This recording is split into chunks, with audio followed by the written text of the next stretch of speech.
Hello students, welcome back.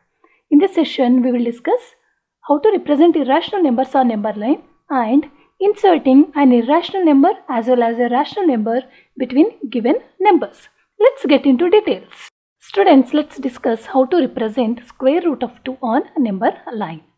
So to represent square root of 2 on number line, we will use Pythagoras theorem.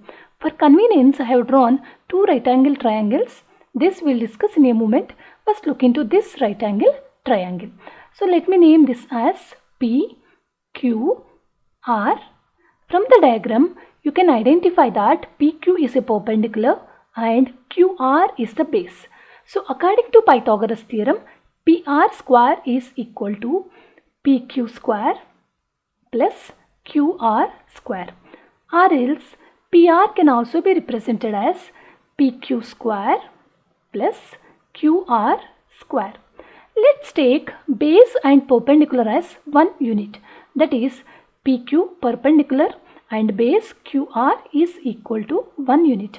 Therefore, from above formula, PR value is square root of 1 square plus 1 square, which is nothing but square root of 2.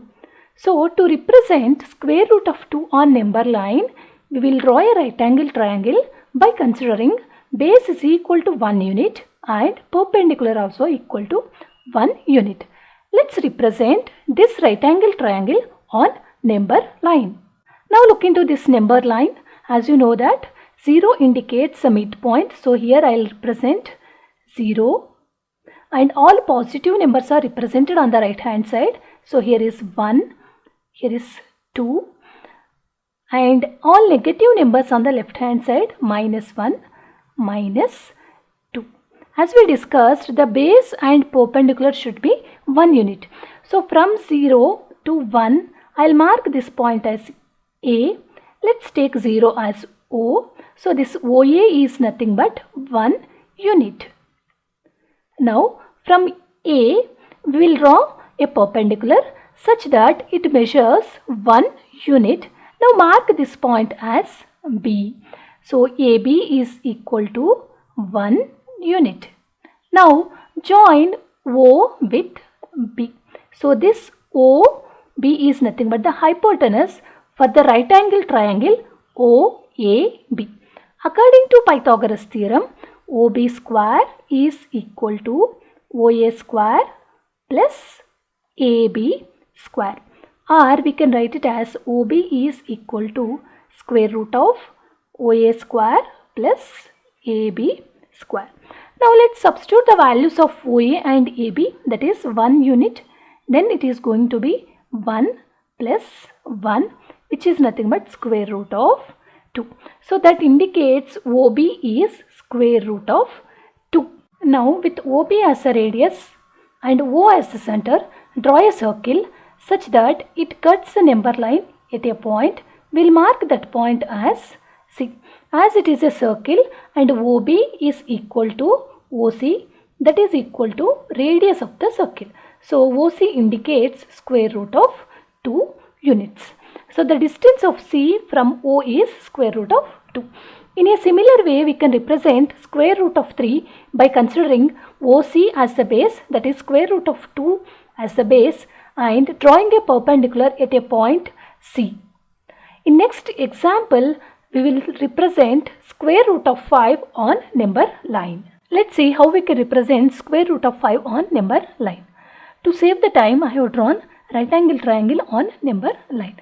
Let's mark the middle point is nothing but 0 and here it is 1 and this is a 2, 3, and on the left hand side we will represent negative numbers minus 1, minus 2 and this is minus 3.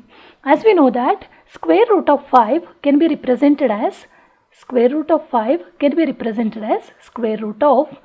2 square plus 1 square. That means if the base is 2 units and perpendicular is 1 unit, then it represents hypotenuse as 5 units according to Pythagoras theorem. So based on this concept, we will take base as 2 units. So let me mark this as O and this as A. Now OA is nothing but 2 units. From A, we'll draw a perpendicular such that it measures 1 unit and we'll mark this point as B. That means AB is equal to 1 unit. Now join O with B. This OB is nothing but hypotenuse of the right angle triangle OAB. That is OB is equal to square root of OA square plus AB square, which is nothing but 2 square plus 1 square, square root of. So that is indicates square root of 5. So OB is square root of 5. Now with OB as the radius and O as the center, draw a circle. It cuts the number line at a point. We'll mark that point as C.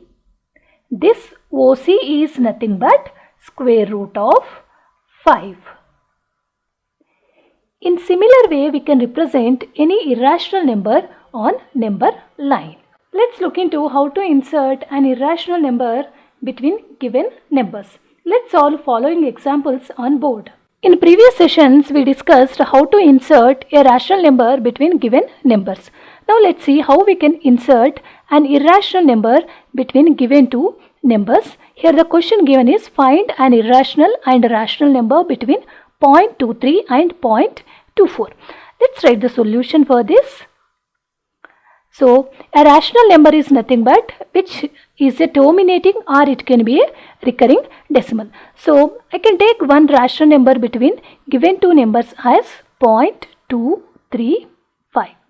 And irrational number is nothing but which is neither terminating nor recurring. So we can take one irrational number between these two as 0.231, 2311, 23111 and so on, which indicates that the decimal representation is not terminating and group of digits are not recurring. So I can say that this is an irrational number. Let's look into second question where you have to find out two irrational numbers between given two numbers. Once you observe this, these numbers are recurring decimals. So those are the rational numbers. So I'll take first number as A, which can be represented as 1.123 and so on. This can be represented as 1.123 bar. And the second number we will consider it as B, which is 1.125 and so on. This can be represented as 1.125 bar.